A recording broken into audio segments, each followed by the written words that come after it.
Welcome to the episode 2 of Heart to Heart.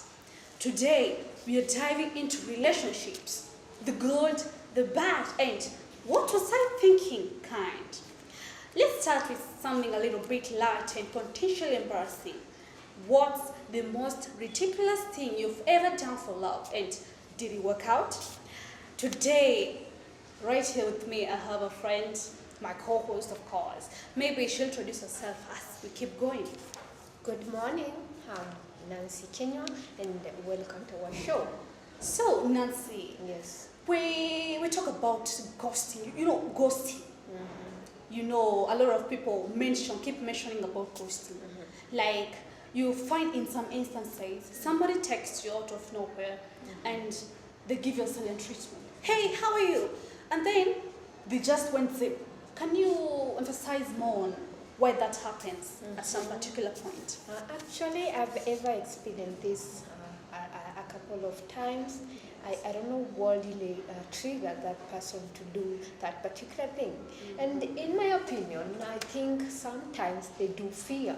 Yes. You find that someone texts you and then they fear How they they'll gonna- respond, how you respond to Yeah, back. exactly. I think, for my opinion, I think it's because of fear. Fear. That's why you find that they text you and then they just keep They quiet. just keep, Yeah. and also giving you the silent treatment.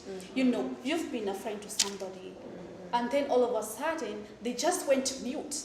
Why? I mean, what have I done to you? Like you've been having a couple of discussion, texting, chit chat, and everything. Yeah. Then after a couple of days or any, they just went sick. They just mute. Could you give something, you know? And I on think that? sometimes you find that someone texts you, but because of how you reply, you find that they want to keep quiet. Yes. Maybe the text that you replied was a little bit rude to them, and that you find that they just keep quiet. Yeah. That's amazing. And the next thing is about love versus attachment. You know, there's a difference between loving Yeah. and being attached. Attachment. You see, you feel like you're attached to somebody, and it's about love. Like you see, like you're staying with somebody Yeah. because you love them, but deep down you're trapped. You're feeling trapped. Have you ever seen some instances in somebody who are like that? Like, Yeah. And also I've ever experienced that. So you find that someone is really attached to you. Yes. This someone he or she cannot live or stay somewhere without you. yeah, but that's not love. Yeah. That's being attached. Exactly, that attachment, I mean. Yes. But when it comes on the side of the love, you find that someone maybe loves you because of your money, or maybe they are after your things, or After your things. after materialism. Yeah. Like you see, in attachment, they say, I can't live without them. But for love, they say, I'm happy with or you. without them, Yeah, though I'm attached. That's love. You see, some people, they stay with somebody because of they want a place to stay. How would you say that is? Love? Yeah, this- Attachment? Yeah. No, that one is love, you know. You love It's love. someone. No, you see, you're staying with somebody because you love them. Oh, like say, I myself, I'm staying with a guy because I want somewhere to stay. So it's like I'm forcing myself to love the guy so that he can, so that I can bask in the hospitality of his area. I have nowhere to stay, so I'm loving him because I want somewhere to stay. You Is love- that love? No, that's not love. That's not love. Exactly. You want, maybe you stay with him or love simply because of his money, or Yes. maybe because of the thing that she is giving you or he is giving you. Yeah, you are after something, but you don't really love that person. Yeah. So, in short, attachment is about comfort. Exactly. Or maybe fear of being lonely, right? Yeah. You fear of being lonely, fear of being rejected or anything. So that's love, comfort. Yeah. And and love is just love. You know that love is love. Exactly. So we speak about red flags. Ever been given a red flag before? Or have you ever given a guy a red flag? My goodness. Here we go, down. Red flags, they are there. And they do exist. Yeah. Red flag. Yeah. Like you see, like your partner is super controlling over you. Very controlling. I would say overprotective, but controlling. Like he keeps checking on your phone and messages. How would you say that? Will you condone that your guy keeps checking your phone, checking who you're chatting with? You see, I don't. I want. That's a red flag to me, by the way. It's a red flag. Yeah, it's a red flag, and also it's kind of this person feels insecurity. Yeah. Oh yeah. All the time. Insecure. Yeah. He feels that he's not safe. All the time, or maybe if he sees you with someone, maybe you are Your friend, exactly. like he feels jealous. He's jealous when he sees you hanging out with friends, a couple of people. Like when he sees you talking with other guys, he feels jealous. Yeah, that's a red flag, right? Especially if maybe you are staying or you just hanging out with your opposite gender, that thing makes him or her feel insecure. Maybe things that you are talking about, things maybe in love, if I may say, you are talking things that he or she doesn't feel comfortable. Yeah. And do you think this is right?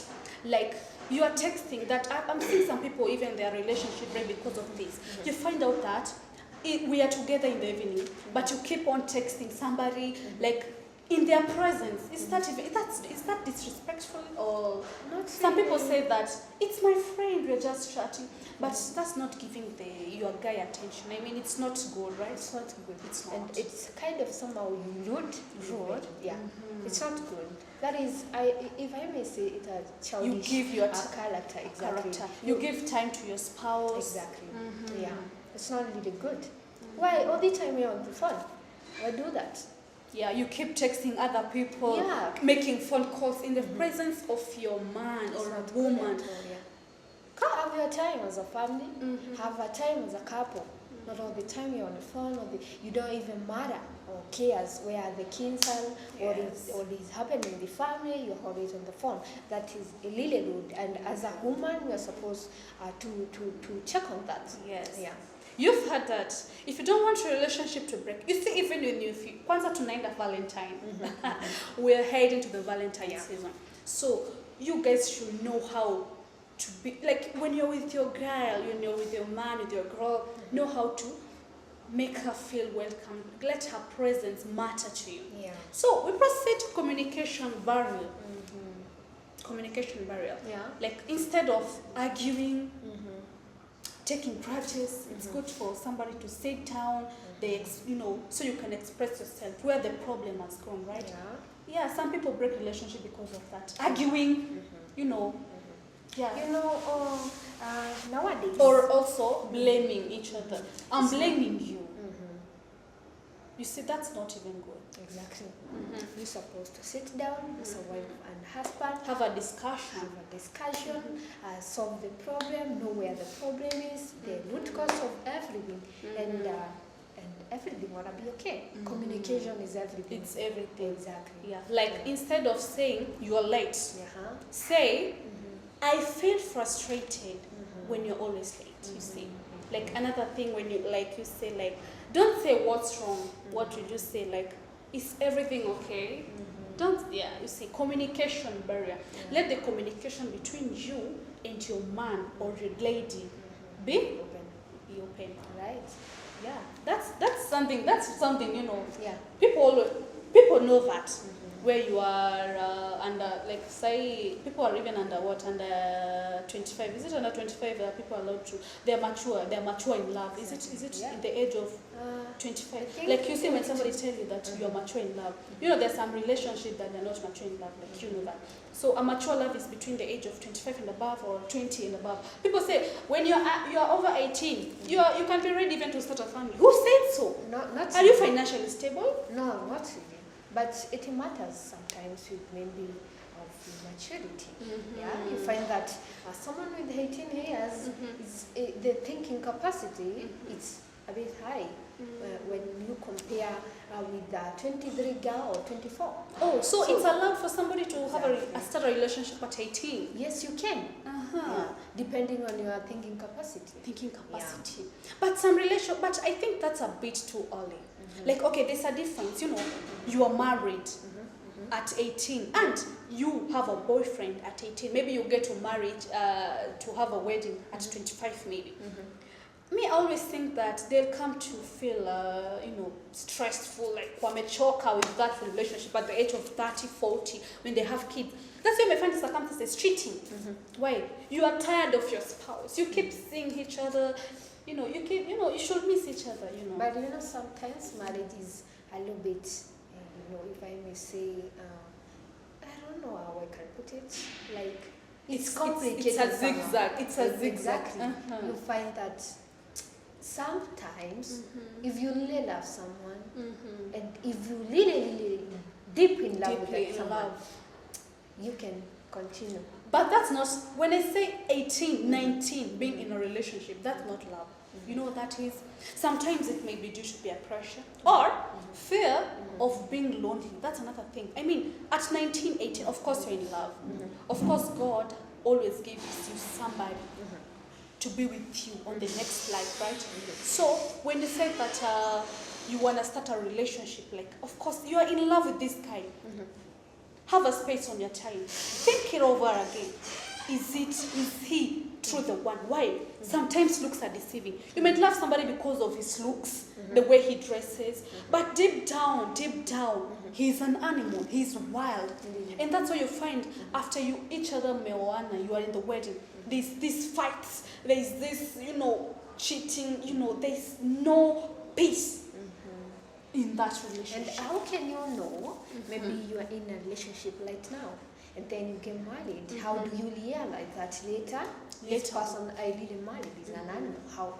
Actually, it starts from an early time, by the way. It starts from an early time. But for me, I think it's because there is a process before going to a marriage stage. You have to go to a courtship, and it's really important. You know this person, the character. What he or she likes, what he or she dislikes. Yeah, I think when you say about later coming to know this particular person is an animal, it is because you didn't went through these stages of courtship, and I think that really thing is messing up with yeah, that's why before you start a relationship with a guy, know each other, take time to know each other. People just are in a rush. You're not my crush, you're not my man. You don't know you don't even know where the guy resides. Exactly. You don't know anything about him. He might even be having kids. Like, you might find somebody, they lie to you. You have started a relationship with you. I've never known you had a kid. Like, of course, some people, they live at the age of underage, 18, 19. You are 23. We have started a relationship. You've never told me that you have a kid. You have a son. You have a daughter. It's time for a wedding. You just tell me, now I had a son. Some people even don't have, some people, for men, it's a red flag. You know why? You have a kid. So, I don't think this way. And of course, when you get married, and then you come to realize that, Nancy had a kid somewhere, you find that marriage collapses. And it cannot exist. Sometimes even being truthful. Right? Exactly. I love this discussion. Well, that's a wrap, folks. Thanks for tuning in Heart to Heart Show. If you want more of relationship wisdom, don't miss in our next episode. And till next time, I've been your very own Stacey McKenna. And I'm Nancy Kenya. See you next time.